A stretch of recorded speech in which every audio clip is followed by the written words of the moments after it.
Do you like going fast, breaking ankles, and one-tapping people? Are you an avid Walla fan and want to learn Strand Hunter? Do you wish your weapons had more handling but didn't want to play Warlock for Ophidians? Then this video is for you. I'm Izanamii, and this Strand Hunter build that I'm about to show you is incredibly versatile, offering the fastest movement in PvP, one-shot combos, insane dueling options for all practical ranges, fantastic easy use, and more. Last weekend, I played almost 100 games of Trials with this build, and I can confidently say it's one of the strongest builds I've ever brought into Trials. This video will be split up into two main parts, a build guide and a detailed playstyle primer, so you can dominate Trials too. Here are the timestamps for these subcategories. Let's get to the good stuff. This loadout is built around Strand Hunter and its strengths. Strand Hunter is a class that loves jumping around and going fast. My two aspects of choice are Ensnaring Slam and Widow's Silk. Ensnaring Slam is an amazing tool for movement and picking up free kills on unsuspecting victims, sometimes through walls, and double grapple charges allow you to get places very quickly when you need to, as well as keep a hefty uptime on the first fragment that I run. Third of Ascent is a game-changing fragment, granting the user 40 handling, 0.93 ready and stow duration multiplier, 30 airborne effectiveness, and a ton of reload speed for a massive duration of 15 seconds after using your grapple ability.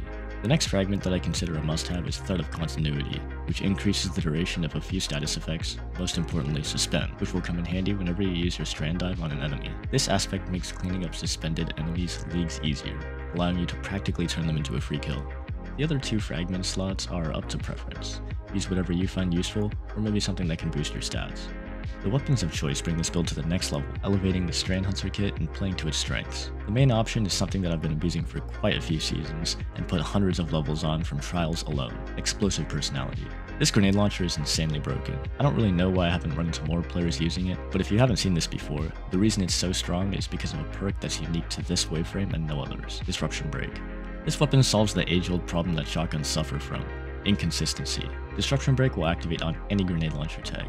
Since the waveframe always does 131 damage, it always breaks anyone's shields. Disruption Break grants increased kinetic damage by a massive 50%, allowing you to clean up a grenade launcher tag with one body shot from most hand cannons. This grenade launcher is, in fact, so consistent that it will very often proc Disruption Break without even hitting your target, or remain stuck in the ground for the entire round until somebody walks into it. Works 110% of the time. No kidding. There are a few standout pairings with this grenade launcher that I feel suit this loadout especially well. 120 hand cannons are especially good, covering long ranges and being able to clean up a grenade launcher shot with just one body shot, which allows you to jump around freely since you don't need to be precise doing a grenade launcher plus body shot combo.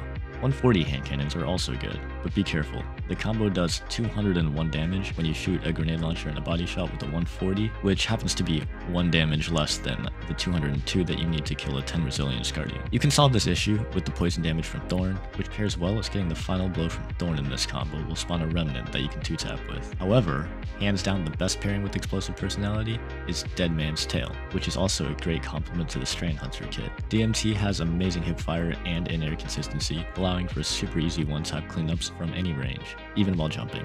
DMT also offers a great long-range dueling capability, and paired with the grenade launcher can easily have your loadout cover all ranges. Feel free to pair this grenade launcher with your favorite kinetic dueling weapons, preferably something that can cover mid to high ranges. Just remember, Disruption Break only works with kinetic weapons, so you can't use Strand or Stasis weapons like Izanamii or Round Robin.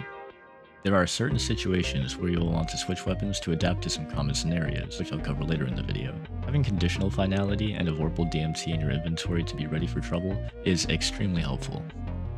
In the exotic armor department, Stompies, Wormhusk, Foe Tracer, Sixth Coyote, Gemini Jesters, Speedloader Slacks, and the Facade are all viable picks. I personally think one of the biggest strengths of this kit is the speed and making sure you always get to engagements first. My pick goes to Stompies. My other top pick is Sixth Coyote, which creates some crazy playmaking potential with the double dodge charges, allowing you to dive in and dive out in quick succession. I never use the actual dodge, only the slam, so I run Marksman Dodge for the faster cooldown. The stat line that I recommend for this build is 10 mobility, 8 or more recovery, 8 or more discipline, and as much strength as possible. Having a fast cooldown on the Threaded Spike is very important, as Threaded Spike is part of the one-shot combo with the grenade launcher, and is a free ticket to win every primary fight doing 80 damage instantly with no wind-up time. Running extremely low resilience and intellect in this build is perfectly acceptable, because the super isn't worth investing into. Here are my stat splits. Now for the Playstyle Primer. Strand Hunter is notoriously the easiest class to throw on and make terrible plays with. Everyone who's played the class has grappled into a 1v3 and died instantly at least a couple times. This playstyle primer will show you how to prevent that from happening, adapt to certain scenarios, maintain your abilities properly, and frag out. The first thing you need to master for trials is your rollout from spawn. If you've ever played Lucio or Doomfist in Overwatch, you might be familiar with this concept. The strength from those characters, as well as Strand Hunter, come from getting to the point of contention first, allowing you to catch opponents off guard, take map control, and maybe get an early pick. Every week in trials, you should find the main points of contention and know how to use your grapple to get there as fast as possible from spawn. In doing so, you'll often find players caught still running out of the spawn in a suboptimal position. This is when you throw one of your one-shot combos at them and try to secure a free kill to start the round. Speaking of one-shot combos, when using this loadout, you have access to 2 instant kill combos. The first combo is Grenade Launcher plus Threaded Spike, which has tracking and can chain onto multiple opponents. This combo is an instant kill and will spawn a Strand Ball that you can throw at the next opponent to open engagement, doing almost 100 damage. The next combo is simply a Grenade Launcher shot, plus 1 shot from your primary to the body. If you have good trigger discipline, you should wait for the wave to reach the opponent before shooting them, and shoot them right as the wave contacts them for a surprise attack that will instantly take them down. Shooting them earlier is fine if they are already shooting back, but try and time a one-shot combo if you get the first shot in the engagement. If you aren't familiar with using wave frames in the Crucible, I've put hundreds of levels into this one from playing trials only, and I've developed a few tips and tricks to make using them a simple task. Tip 1. Never shoot angled surfaces. Shooting curved surfaces will often send your wave backwards, but you can easily avoid this entirely by shooting the floor before the curved surface and letting the wave ride up the stairs or whatever obstacle might be in the way. Tip 2. The wave is longer than you think. The wave that comes out of the launcher is much longer than you might think, traveling almost 20 meters. Don't be afraid to shoot the wave at your feet and let it travel towards the enemies rather than shooting it directly at them. Tip 3.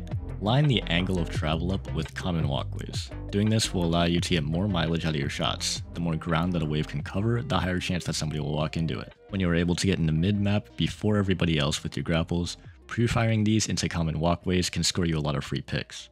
Tip 4. The damage radius is wider than you think. The damage radius of the wave has some major girth on it, but not the hitbox. You can shoot the wave at the floor when somebody is hiding near a corner and tag them around the wall due to its radius. This is super handy for cleanups. Now for grapple usage. Grapples are the easiest thing to mess up. I'd recommend using one grapple at the beginning of a round, and then using the others mid-round to get around. Grappling directly at an enemy is almost always a death sentence, so try and never go in a straight line with your grapple melee. Typically, if you're pushing somebody with a grapple, travel past them and use your weapons with Threaded Spike to secure a kill. Grapple meleeing directly at people is extremely risky. As I said earlier in the video, I almost never use the actual dodge on the class, only the slam.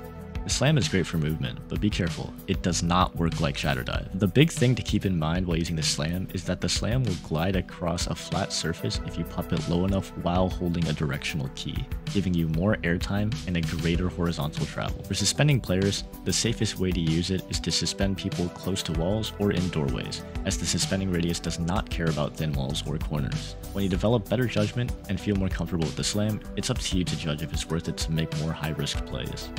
This brings us to the next thing, which is how to play around a suspend. Unlike a freeze, your opponents can still shoot back while they're suspended, and I found that a lot of the time going for a shotgun kill on a suspended target can go wrong. Getting a shotgun to the face when getting too close to a suspended player is a very easy mistake to make. This is where the waveframe once again will solve all your issues. The waveframe's damage radius is actually quite tall and can hit a suspended player if they're not already very high in the air. Utilizing your waveframe and your primary can clean up a suspended player from a safe distance so you don't have to put yourself in danger. Make sure not to get too close.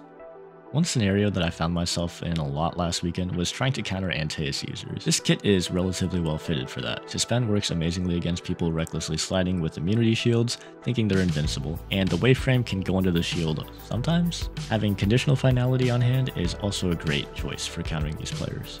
The biggest weakness of this build is that the super is just terrible.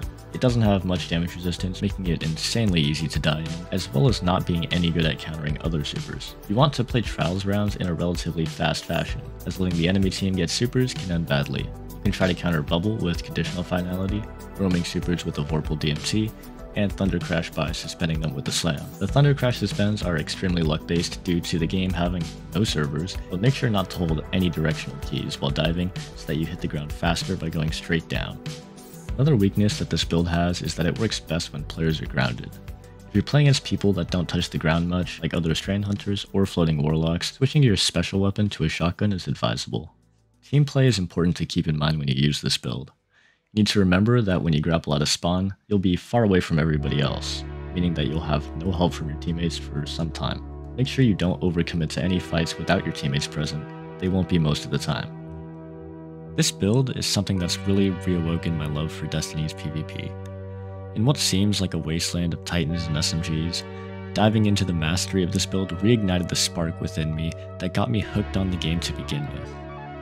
The feeling of smooth and controlled movement, the weapon pairings allowing me to compete using my favorite primaries, and the customizability of the build have brought me full circle. I hope you guys find as much fun in this build as I have. If you want to support me and get your hands on these sweet emblems with an emote and ghost shell, the Bungie Day Giving Festival is going on until July 23rd. Donating through my affiliate link in the description is a great way to support the Bungie Love charities and earn yourself some in-game loot. If you made it this far, I appreciate you. Come join my Discord at discord.gg/Izanamii or the link in the description. I'd love to chat with you. We also host activities such as custom PvP lobbies and a survival Minecraft server. Thank you for watching.